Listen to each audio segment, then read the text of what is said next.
السلام عليكم ورحمة الله. عدد جديد من فقرة جورنال فير وآخر الأخبار الرجوية لهذا اليوم.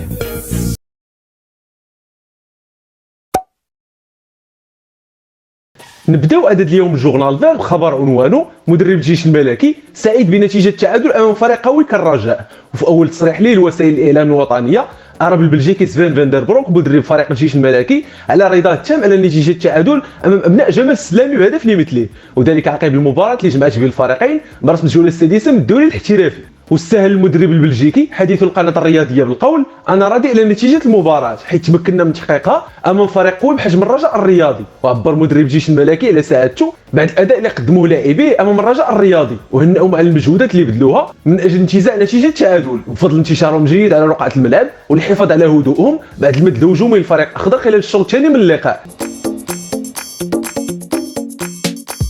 جمال السلامي: لست راضي على النتيجة وبالإصرار حققنا التعادل. وفي تفاصيل الخبر أكد مدرب فريق الرجاء الرياضي جمال السلامي أنه غير راضي على نتيجة التعادل اللي رجع بها فريقه من الرباط أمام الجيش الملكي. وقال السلامي في تصريح القناة الرياضية مباشرة بعد نهاية مباراة الكلاسيكو أنه كان كيمني النفس بتحقيق 3 نقاط. وضاف أن الرجاء سيطر على أطوار اللقاء وخلق مجموعة من الفرص. وضاف المتحدث نفسه أن فريقه استطاع أنه يسجل مرة ثابتة بفضل إصرار اللاعبين، وشار أن لاعبيه قدموا ما كان منتظر منهم، وأن بعض اللاعبين خلال الجولة الأولى خانهم الإيقاع بعض الشيء، لكن الأوضاع تحسنت بعد إجراء التغييرات. ووضح مدرب الرجاء أن الجولة الثانية سيطر عليها فريقه بالكامل، رغم أن الجيش الملكي حاول أنه يباغت الفريق الأخضر باعتماده على المرتدات من أجل التسجيل، لكن اللاعبين كانوا في قمة التركيز. هذا سبب غياب بولهرود عن قمة الرجاء الرياضي والجيش الملكي. وفي التفاصيل تساءلت الجماهير الرجاوية على سبب غياب بدر بولهرود على اللائحة المستدعاة اللي واجهت فريق الجيش الملكي أمس الأربعاء، مع العلم أن جمال السلامي استدعى المدافع البوركينابي سميلة وطارة. وحسب مصادر قريبة من البيت الأخضر فسبب غياب بولهرود رجاء الجاهزية البدنية بحكم أنه كان بدون فريق لمدة 6 أشهر. وقرر مدرب الرجاء جمال السلامي إخضاع اللاعب بولهرود لبرنامج تدريبي خاص، وذلك قصد استعادة لياقته البدنية بعد ما ظل مدة طويلة دون تنافسية، ومرتقب باش يرجع اللاعب السابق المالاغا الإسباني لتعزيز صفوف الرجاء الرياضي منتصف الشهر المقبل، إذ كيعول عليه جمال السلامي اللي كيعرفه جيدا لتقديم الإضافة في خط وسط الرجاء الرياضي.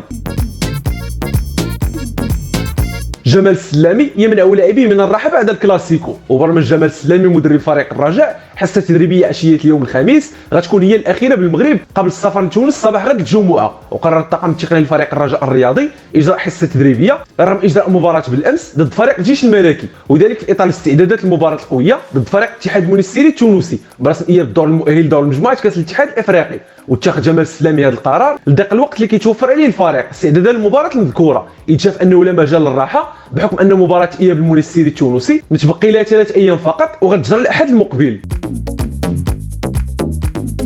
موقع ايطالي يوفنتوس وميلان يراقبون سفيان رحيمي. في تفاصيل الخبر كشف موقع كالتشيو ميركاتو الايطالي ان عملاقي ايطاليا يوفنتوس واي سي ميلان مهتمين بالحصول على خدمات نجم الرجاء الرياضي سفيان رحيمي بعد تألقه في كاس افريقيا للاعبين المحليين واللي توج بها المنتخب المغربي بالكاميرون، وحاز سفيان رحيمي على جائزه افضل لاعب في البطوله، وكذلك لقب هداف البطوله الافريقيه بعد تسجيله 5 اهداف، بحيث بصم على اداء استثنائي في النسخه الاخيره. وحسب الموقع الايطالي فالنجم الرجاوي مراقب من فريق يوفنتوس واي سي ميلان الايطالي اضافه لفريق مارسيليا الفرنسي. وبالرغم من ان سفيان رحيمي جدد عقده مع فريق الرجاء لمده 5 سنوات اخرى، فكتبقى امكانيه رحيله في الصيف المقبل كبيره جدا، وتجديد العقد مع الفريق الاخضر ما هو الا خطوه لربح الفريق ماديا من صفقه انتقاله. من جهه اخرى ذكر الموقع الايطالي بتصريحات سفيان رحيمي السابقه على القناه الثانيه دوزام واللي ابدا فيها رغبته في اللعب مع نادي اوروبي كبير قبل ما تشير لاهتمام فروق اي سي ميلان ويوفنتوس بخدمات المهاجم الرجاوي.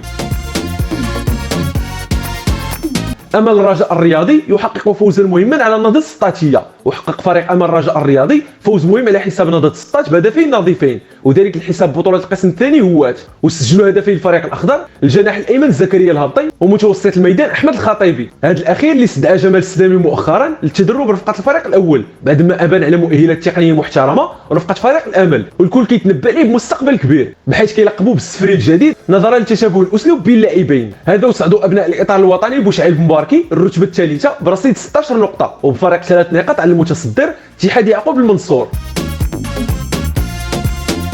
الحسين الرحيمي يكشف عن حلمه الابرز بعد الانضمام لفريق الكبار. وفي التفاصيل كشف الحسين الرحيمي الاخ الاصغر الدولي المغربي سفيان الرحيمي على حلمه الابرز، وذلك بعد توقيعه العقد الاحترافي مع نادي الرجاء الرياضي لغايه 2025. واكد الحسين الرحيمي في تصريحات خص بها القناه الرسميه لفريق الرجاء على اليوتيوب انه كيحلم ببقاء الاخ ديالو سفيان مع الفريق لمده طويله باش يلعب بجانبه بالفريق الاول.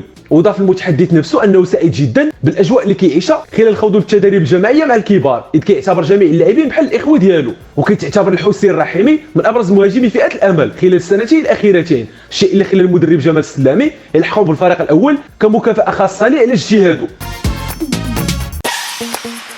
بمناسبة استقباله للرجاء الرياضي، المنسيري يطرح تذاكر رمزية ويوجه دعوة مفتوحة لجماهيره لإنعاش خزينة النادي. وفعلا على خصم فريق الرجاء المقبل في كأس الاتحاد الافريقي، قررت اداره نادي الاتحاد الرياضي المنسيري التونسي استغلال استقبال الفريق الاول فريق الرجاء من اجل انعاش خزينه الفريق من خلال تذاكر رمزيه. وصدرت اداره النادي التونسي بلاغ عبر صفحتها الرسميه بموقع التواصل الاجتماعي فيسبوك جا فيه ما يلي: بمناسبه مباراه اياب الدور التمهيدي الثالث لكاس الكونفدراليه الافريقيه والتي ستجمع الاتحاد الرياضي المنسيري بنظيره الرجاء الرياضي المغربي، يضع النادي تذاكر رمزيه على ذمه جماهير الفريق لا تخول لصاحبها دخول المباراه بسعر 5 دنانير. يشار ان اللقاء بين الرجاء الرياضي والاتحاد المنسيري التونسي غيتجرى الاحد المقبل بدايه من الساعه 2 زوالا على ارضيه ملعب مصطفى بن جنات بالمنسير، بعد الذهاب بالدار البيضاء انتهى لصالح الفريق الاخضر بعد بدون رد. كان متوقع محمود بن حليب. كان هذا اخر خبر رجوي في عدد اليوم جورنال فير. في امان الله، ونتلاقاو في اخبار رجوي جديده ان شاء الله.